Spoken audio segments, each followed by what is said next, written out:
Chapter 11 of The Boy at the Back of the Class, The Game of Scrabble. After hearing Ahmet's story and seeing his pictures, I was bursting with lots of new questions. So were Tom and Josie and Michael, but we knew we couldn't ask Ahmet anything. We should write them down, suggested Josie.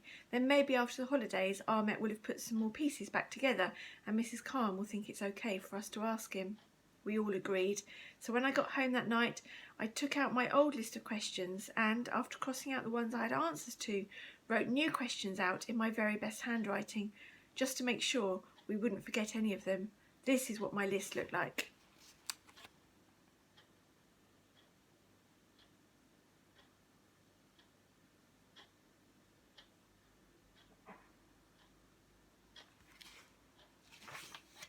After I'd finished writing them out, I put the list on the front pocket of my rucksack.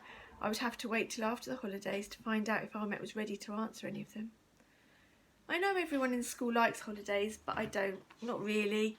Mum still has to work and she can't afford to send me to a holiday club or for extra activities, so I spend most of my time with Mrs. Abbey. Usually Michael and Josie's parents come and take me to their house for a day, but Michael's parents were taking him on holiday to France and Josie was going camping and Tom and his brothers were visiting family near the seaside, so there was no one to play with this holiday. The week felt extra long and extra boring because London had what Mum calls a grey day week. That's when all the days are cold and grey and wet and blustery, that you don't want to get out of your pyjamas or your bed, and the whole week feels like one long grey day that you can't wait to be over. But on the Sunday morning before school opened again, just as Mum was reading her newspapers and I was trying to decide what we should do for our Sunday adventure, the phone rang. Mum picked it up, and when she put it back down again, she was biting her lip and frowning. That meant she'd forgotten something important and was feeling angry at herself. "Darling, I'm so sorry. I completely forgot. That was your Uncle Lenny on the phone reminding me he's coming to lunch today." I jumped up in excitement. "With your Aunt Christina and baby Jacob," she added. I sat back down and made a face. "Can't Uncle Lenny just come on his own?" I asked. Mum shook her head. "No, he can't. Your aunt and Jacob haven't been here in a while, so it's nice they want to come." And then, noticing I was still making a face, she added, "And guess what? Uncle Lenny's bringing lunch. Roast chicken, your favourite, and he said he wants a Scrabble match, so you're to set up the board immediately." I jumped up and ran to my bedroom to get the Scrabble board from underneath my bed. I love Scrabble more than all the other board games because it's the only game I don't ever get bored playing. Dad always used to let me win by placing his letters in silly places so that he would get low points. But Mum and Uncle Lenny never play low-scoring words on purpose because Mum says that's helping me to win is cheating. She does let me use the dictionary though, because otherwise it wouldn't be fair. After all, she and Uncle Lenny are older and cleverer and know lots more words than a 9 3/4-year-old could ever know. And just like that, I didn't mind Aunt Christina and Jacob coming at all because there was nothing I loved better than eating Uncle Lenny's roast chicken and playing Scrabble with him. Just like Josie, Uncle Lenny is in all my memories too. When Dad died, I remember him being at the hospital with us and hugging Mum and me a lot. That was when he started calling me his brave little tiger. I don't know why, because I didn't feel even the tiniest bit brave. But I didn't mind, because after the funeral, he was the only person who stayed behind and helped Mum sort everything out. None of my other uncles and aunts who visited us that day ever came back to see me and Mum again. Mum's friends try and visit when they can, and Josie's mum is always asking us if we need any help, but they're busy with work just like Mum is. Sometimes I think most of the people who came to the funeral were all really witches and wizards who'd appeared out of thin air just so they could eat a buffet, shake their heads a lot before disappearing again. It was good they disappeared because most of them smelt like old mothballs and liked to pinch my cheeks till they hurt. That's another reason I love Uncle Lenny. He's never ever pinched my cheeks or smelled like mothballs. He smells like warm bread most of the time and freshly baked cookies some of the other time. He's a taxi driver and he only works at night.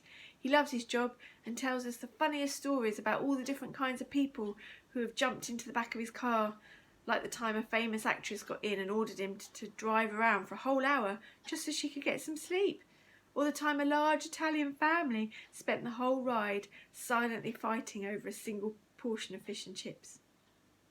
Whenever my Uncle Lenny visits us, he always brings a large bag of food shopping and a chocolate bar just for me. He doesn't usually come with Aunt Christina because she doesn't like us. I don't know why. It's okay, I don't like her either. She's very beautiful and always perfectly dressed with perfect hair and perfect makeup on her face, but she wrinkles up her nose every time she sees something she doesn't like, which is nearly all the time. So she always looks like as if she's smelled a bag of bad eggs. She has a fake smile too. It's one of those smiles that shows lots of teeth but which never travels to any other part of her face. I don't trust people who can't smile without their whole face. I mean, they're trying to hide something from you. Fake smiles always make me want to get as far away from the fake smile as possible. Their son Jacob's okay, but he's only 2 and likes to break things, so I try to hide all my best toys from him whenever he comes. After I finished setting up the Scrabble board, I helped Mum tidy up the house and was making my bed sheets extra straight when the doorbell rang. All right, all right, all right. How's my favourite nearly 10-year-old doing? Shouted Uncle Lenny when I opened the door. He always says that, even though I know I'm the only nearly 10-year-old he knows, which means he can't have any other favourites. Okay, I shrugged. Only okay? He asked, bending down and looking at me in the eyes. Might need to send you to the smile doctor. I smiled wider. That's better. He ruffled my hair and gave me a kiss on the cheek, and then heaved 2 large grocery bags into the kitchen. Afternoon, said my Aunt Christina. Her lips were pinched together and she was wearing so much perfume it made my nose tickle. Jacob's asleep, you'll have to play with him later, she said matter-of-factly as she carried Jacob in through the door and stuck out her pointy face at me. I stood on my tiptoes to give her a kiss, but she pulled away quickly. Right, what have you been up to then? Asked Uncle Lenny as he came and steered me to the kitchen table. I think he must be so used to driving his taxi that he likes to drive people round too. Nothing, I shrugged. Do you want to play Scrabble with me now, Uncle Lenny? We'll have a game after lunch, my little tiger, he smiled. I'm not on till after 5. Darling, why don't you tell Uncle Lenny all about your new friend? Asked Mum as she set the table. Oh yeah, pomegranate boy, asked Uncle Lenny. Your mum told me. What's happening there then? Lots, I said. I began to tell him all about the big fight, the mysterious plant pot murder and the great baked beans bag trap. And as soon as we ate our lunch, I told them all about the bombs and the fires and the orange boat and the tents and Ahmet's cat and the railway track and the wall with the barbed wire on it. Uncle Lenny shook his head and said, poor tyke. Mum nodded, looking sad sometimes, but Aunt Christina just looked bored. Then just as I was about to tell them about my new list of questions, Aunt Christina said, doesn't surprise me you'd want to be friends with a refugee kid at all, sweetheart. You have lots of things in common with him. What with your gran being a refugee too? Uncle Lenny and Mum looked up sharply. I can't even bear to think about it. Imagine being a war refugee back in the day, before they all got loads of benefits and houses nicer than ours. Uncle Lenny looked up angrily and was about to say something when just then Jacob began to cry. Aunt Christina jumped up with a sniff and said, oh dear, seems he's christened that nappy again, before rushing out of the room. Mum, is that true? I asked, looking at Mum so hard I felt like my eyes were going to pop out of my head. Was Gran a refugee too? All yours, muttered Uncle Lenny as he got up and walked over to one of the shopping bags. I'll get dessert, shall I? Mum looked at me for a moment and then she said, yes, sweetheart, it is. Your Grandma Jo.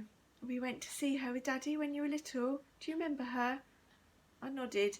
Not because I really remembered anything, but because I'd looked at all the photographs hundreds of times. I was 5, and it was the last time my mum and Dad and me went on holiday with a real-life plane. We went to a town called Salzburg, which is in a country called Austria, because that's where Dad lived before he moved to England. He used to talk about the mountains and the rivers, and the way the birds always seemed to follow him around. He looked so happy in all the photographs. So did Mum. I seemed to be crying in most of the photos, so I'm not sure if I was happy or not. I don't really remember anything about the trip, except for the large green wooden caravan my Grandma Jo had in her back garden. Dad used to sleep in it in the summer holidays when he was a boy. My granddad had built it before he died, which is why Dad wanted to become a carpenter. There's a photo of me and Dad sitting on its steps and it's the only photo of me where I'm not crying. Even then I must have liked the idea of sleeping in a bright green caravan. Couldn't really remember anything about my Grandma Jo, but we had lots of photos of her and Dad, and I always look at them whenever I miss Dad too much. She had short grey hair and wore glasses that were tied to a long golden chain, and she always wore flowery tops and white trousers. I wished I could have remembered her more, but sometimes, no matter how hard you try or how badly you want to, your brain can't reach that far back. Why was she a refugee, I asked. Did she run away from bombs like Ahmet? Mum stayed quiet as Uncle Lenny placed 4 large chocolate eclairs on the table in front of me. I love chocolate eclairs because it's like having 3 desserts in one, but as much as I wanted to eat the eclair, I wanted to hear the answer to my questions more. Uncle Lenny sat back down and cleared his throat. Don't think they've done World War II in school yet, have they? He asked Mum quietly. Mum shook her head. World War II? You mean there was another one? Uncle Lenny nodded. Yep, just like the one you learnt about last year, but twice as bad, he whispered. Mum put my eclair on a plate and pushed it towards me. All you need to know, darling, is that Grandma Jo was a wonderful person, and that she helped lots of refugees, just like your friend Ahmet, run away from a war too, she said. Were they running away from Syria as well? I asked, wondering just how long the war had lasted. No, said Mum, putting her own eclair on a plate. They ran away from a different war, one that started in Germany, and they were running away from people who called themselves Nazis.